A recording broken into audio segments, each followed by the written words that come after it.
Les inscriptions des tout-petits de la maternelle et du CP1 cours préparatoire première année débutent demain et ce, avec ou sans extrait de naissance. Et puis la robotique au cœur du développement, cet ensemble de techniques permettant la conception et la réalisation de machines automatiques ou de robots est enseigné aux enfants à l'IPNEP. Bonsoir et bienvenue dans le 19h. C'est demain que débutent les inscriptions à la maternelle et au CP1 pour l'année scolaire 2019-2020 sur toute l'étendue du territoire. Elles s'achèveront le 6 septembre prochain. Les enfants âgés de 3 à 5 ans sont concernés pour la maternelle et ceux de 6 à 9 ans pour le cours préparatoire première année avec ou sans extrait de naissance au jugement supplétif.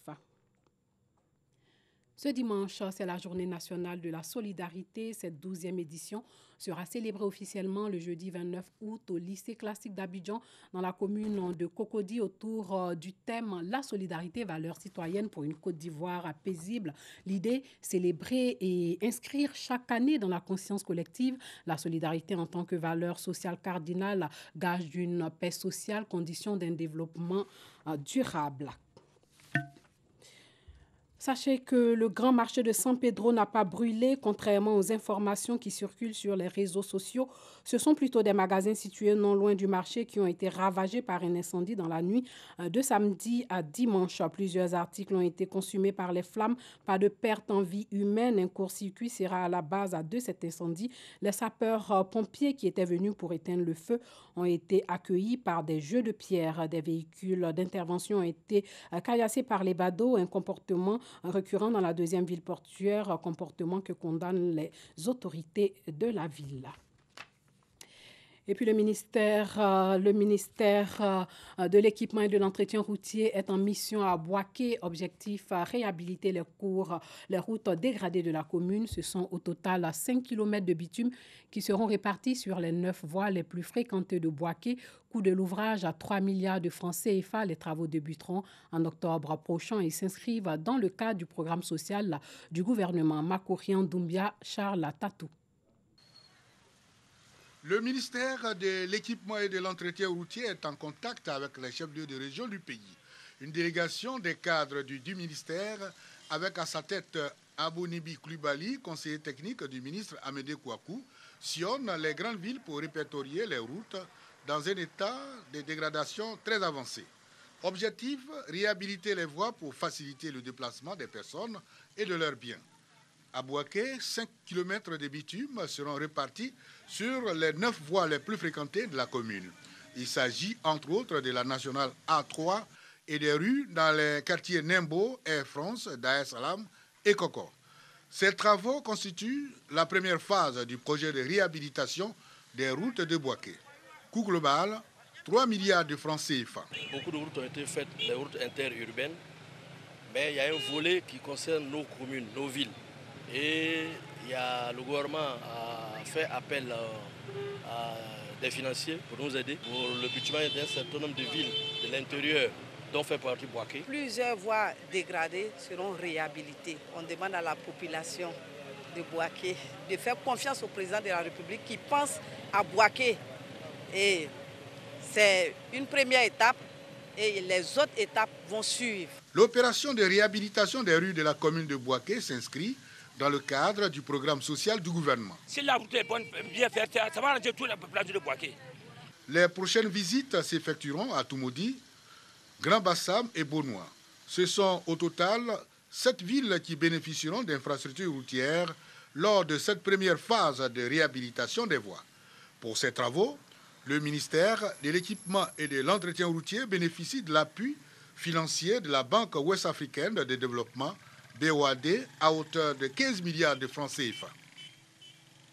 Parlons santé. Le cancer endeuille des milliers de familles chaque année selon le programme national de lutte contre le cancer. Cette pathologie est en nette augmentation en Côte d'Ivoire. Pour connaître les signes cliniques de la maladie et mieux orienter les patients, l'Association des infirmiers et infirmières de Côte d'Ivoire, en partenariat avec l'hôpital HCG de l'Inde spécialisé dans la prise en charge des patients atteints du cancer, organise une séance de formation à l'intention des infirmiers et infirmières. Pour cette première vague, ce sont 50 personnes qui ont bénéficié de cette formation. Le reportage de Clément Boko. Savoir diagnostiquer les différents types de cancers afin d'orienter efficacement les patients vers les spécialistes. C'est ce à quoi veut aboutir l'Association des infirmiers et infirmières de Côte d'Ivoire en collaboration avec l'hôpital HCG de l'Inde. D'où la formation de 50 infirmiers à la prévention et la reconnaissance semi-précoce du cancer. Dans le système de santé ivoirien, l'infirmier est le premier contact des malades. Donc, avec le professeur Adjoubi, chef de service du service de cancérologie du sud de Treichville et coordonnateur du programme national de lutte contre le cancer, nous nous sommes accordés pour qu'une formation soit donnée à l'ensemble des infirmiers de Côte d'Ivoire afin que ces derniers puissent avoir les outils pour reconnaître les premiers signes de la maladie, pour éviter les prises en charge de personnes dans des situations de complications. Et on a partagé ensemble les méthodes d'autopalpation du sein, les méthodes de diagnostic, surtout la mammographie et aussi la chirurgie reconstructive qui est faite à HCG. Les infirmiers ont beaucoup appris de cette formation. La femme qui n'a pas véritablement procréé est plus exposée que la femme qui a procréé. Et cette formation-là, nous n'avons pas cette formation. Nous traitons souvent les hémorroïdes, mais nous n'avons pas l'idée que les hémorroïdes qui saignent peuvent entraîner le cancer. Donc nous avons beaucoup appris. Il existe plusieurs types de cancers. En Côte d'Ivoire, rien que pour les cancers du sein, ce sont plus de 1000 femmes qui meurent chaque année selon le programme national de lutte contre le cancer. Place au dossier.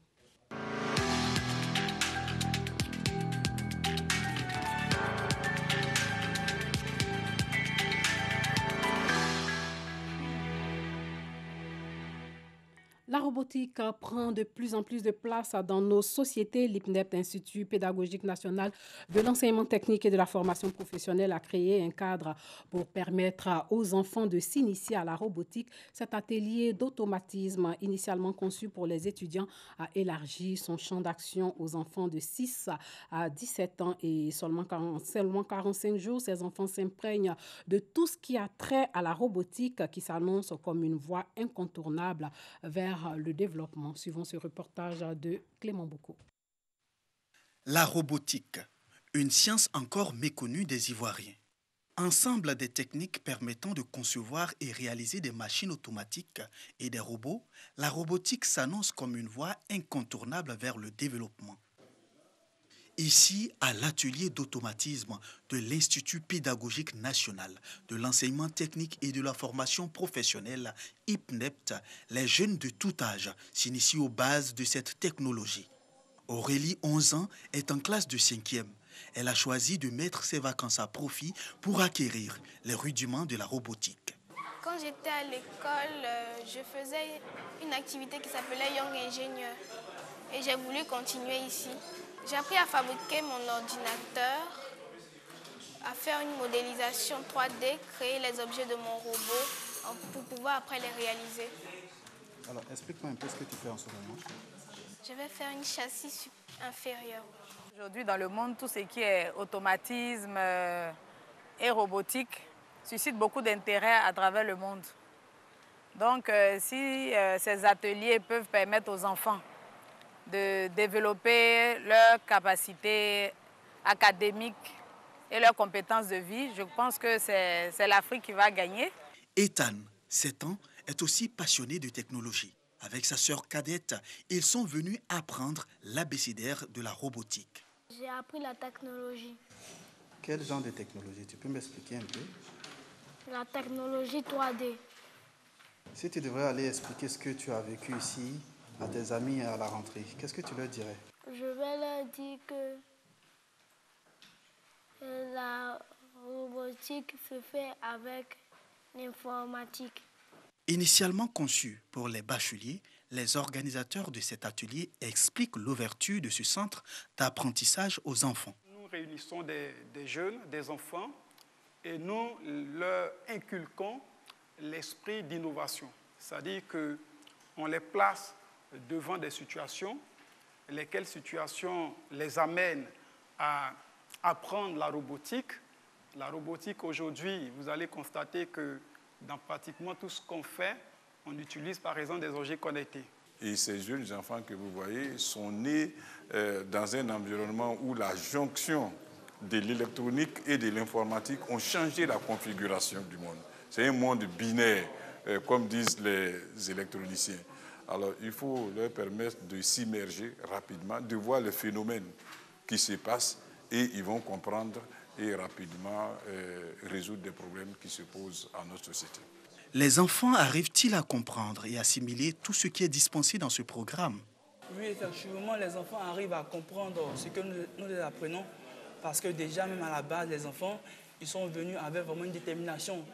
Donc, il suffit seulement de leur expliquer un peu seulement et l'enfant comprend parfaitement. J'ai appris comment on peut remonter une unité centrale. Cette pièce de robot, je regarde et je reproduis avec l'ordinateur.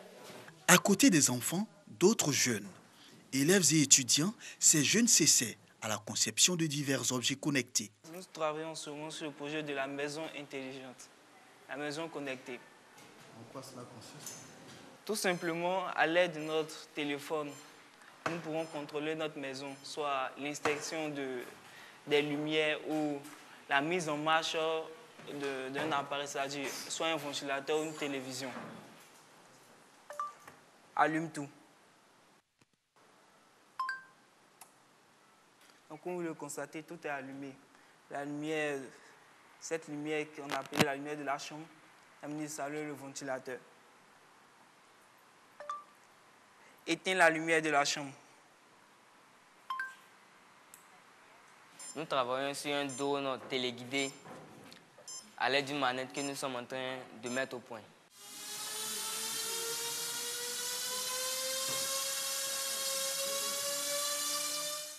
Nous avons créé une application à partir de laquelle nous pouvons téléguider notre voiture. Si j'appuie sur un bouton, la voiture va se mettre en marche.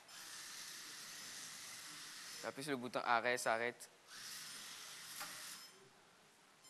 Nous constatons que de nos jours, il y a plusieurs employés qui ne viennent pas au travail et qui réclament leur paye à la fin du mois. C'est pour ça que nous avons créé ce dispositif-là. Sur ces cartes-là, il est inscrit des programmes que le directeur a déjà dans lui, son bureau.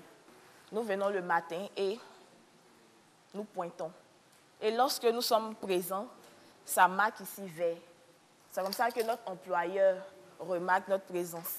Familiariser les jeunes à la robotique pour réveiller leur génie créateur dans ce domaine. Les initiateurs de cette plateforme d'apprentissage apportent leur contribution à l'émergence de la Côte d'Ivoire au niveau technologique. Il y a beaucoup de dispositifs que nous utilisons dans nos maisons.